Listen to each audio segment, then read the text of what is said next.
Microsoft ওয়ার্ডে যখন আমরা কাজ করি তখন আমাদের অনেক সময় কোনো কিছুকে মুছে ফেলতে হয়। তাহলে আমরা কিভাবে মুছে ফেলি? সচরাচর যেটা করি সেটা হচ্ছে আমাদের যে ব্ল্যাক পেজ আছে সেখানে যদি আমরা ব্ল্যাক পেজে ক্লিক করি বা ব্র্যাকে ক্লিক করি তাহলে দেখবেন এটা একটা একটা হচ্ছে অক্ষর কিন্তু মুছে যায়, বা একটা একটা যে অ্যালফাবেট আছে সেগুলো কিন্তু মুছে যায়। তো ধরেন আমি আপনাদেরকে একটু বিষয়টা দেখাই। ধরেন আমি একটা মাইক্রোসফট ওয়ার্ড ফাইল এখানে ক্রিয়েট করি এবং এটাকে কন্ট্রোল+এ ক্লিক করে আমরা হচ্ছে এটার সাইজটা একটু বাড়িয়ে দিই, ধরেন 20, এবং এটাকে দিয়ে দিলাম হচ্ছে টাইম নিউ রোমান দেওয়ার পরে পেজটাকে একটু বড় করলাম, এখানে সামথিং লাইক দ্যাট কিছু লিখলাম র্যান্ডমলি। আচ্ছা, এখন আমার মুছার প্রয়োজন হইতেছে একটা একটা অক্ষর। তাহলে আমরা কি করব? আমরা হচ্ছে ব্যাক পেজ যেন আছে আমাদের ব্যাক আছে, এই ব্যাকে ক্লিক করব। দেখেন এই যে একটা একটা করে মুছতেছে। তো অনেক সময় কিন্তু আমাদের প্রয়োজন হয় যে একটা একটা অক্ষর মুছবে না, সেখানে হচ্ছে ওয়ার্ড বাই ওয়ার্ড মুছবে। ধরেন এই যে এইটা হচ্ছে আমার একটা ওয়ার্ড, এইটা হচ্ছে আমাদের একটা ওয়ার্ড, এটা হচ্ছে একটা ওয়ার্ড, ধরেন এইটা একটা ওয়ার্ড।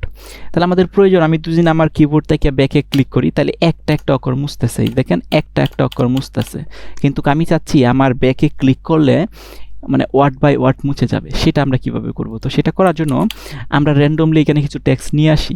তাহলে আমরা র্যান্ডমলি কিভাবে কিছু টেক্সট নিয়ে আসতে পারি সেটা হচ্ছে আমাদের মাইক্রোসফট হচ্ছে ওয়ার্ডে একটা বিল্ডিং ফাংশনই আছে, সেই ফাংশনটা ইউজ করে আমি 1 সেকেন্ডের ভিতরে আমরা কিছু র্যান্ডমলি টেক্সট নিয়ে আসতে পারি। সেটা আমি আজকে করব না। কেন? কারণ এর আগের ভিডিওতে আমি আপনাকে দেখাইছি। তো সেটা করার জন্য আমি এখন চ্যাটজিপিটি থেকে কিছু টেক্সট আমি নিয়ে আসি। তো সেটা নিয়ে আসার জন্য আমি এখানে লিখি গিভ মি ধরেন 50 ওয়ার্ড র্যান্ডম টেক্সট।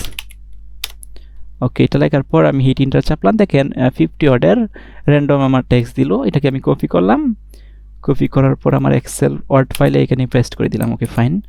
আচ্ছা, তাহলে দেখেন বিষয়টা এইখানে দেখেন, এই যে এটা হচ্ছে আমাদের একটা ওয়ার্ড, এটা হচ্ছে ওয়ার্ড, এই যে এটা হচ্ছে আমাদের একটা ওয়ার্ড, এটা হচ্ছে আমাদের একটা ওয়ার্ড। আশা করি আপনারা বুঝেন ওয়ার্ড কি এইগুলা। আচ্ছা, এখন আমরা কি চাচ্ছি? আমরা হচ্ছে যদি আমি কি মুছতে চাই তাহলে দেখেন ব্যাকে আমার কিবোর্ড থেকে ব্যাক BACK ব্যাক যেটা আছে সেখানে আমি ক্লিক করি, তাহলে দেখেন একটা একটা অক্ষর হিসাবে কাটতেছে, দেখছেন? কিন্তু আমি চাচ্ছি না একটা একটা অক্ষর না, ব্যাক ফেসে ক্লিক করলেই অর্থাৎ এই ওয়ার্ডটা ডিলিট হয়ে যাবে, আবার ক্লিক করলে এই ওয়ার্ডটা, আবার ক্লিক করলে এই ওয়ার্ডটা, অর্থাৎ ওয়ার্ড বাই ওয়ার্ড ডিলিট হবে। সেটা করার জন্য আপনার কিবোর্ডের যে কোন টুল আছে, আপনার কিবোর্ডে যে কোন টুল CTRL দ্যাটস মিন কোন টুল, এই কোন টুলে ক্লিক মেরে ধরে, আমি আবার বলতেছি কোন টুলে ক্লিক মেরে ধরে আপনি যদি ব্যাক পেজে ক্লিক করেন তাহলে ওয়ার্ড বাই ওয়ার্ড ডিলিট হবে। তাহলে এখানে দেখেন কোন টুলে ক্লিক মেরে ধরছি আমি এবং আমি ব্যাক পেজে ক্লিক করলাম, দেখেন ওয়ার্ড ডিলিট হয়ে গেছে। এই দেখেন ওয়ার্ড ডিলিট হয়ে গেছে, এই দেখেন ওয়ার্ড ডিলিট হয়ে গেছে। দেখেন ওয়ার্ড বাই ওয়ার্ড কিন্তু এটা ডিলিট হচ্ছে। সো আপনি যদি ওয়ার্ড বাই ওয়ার্ড ডিলিট করে দিতে চান তাহলে হচ্ছে আপনার কিবোর্ডের কন্ট্রোলে ক্লিক মেরে ধরে তারপর হচ্ছে আপনি ব্যাক যে বাটনটা আছে সেখানে ক্লিক করবেন, তাহলে ওয়ার্ড বাই ওয়ার্ড সেটা ডিলিট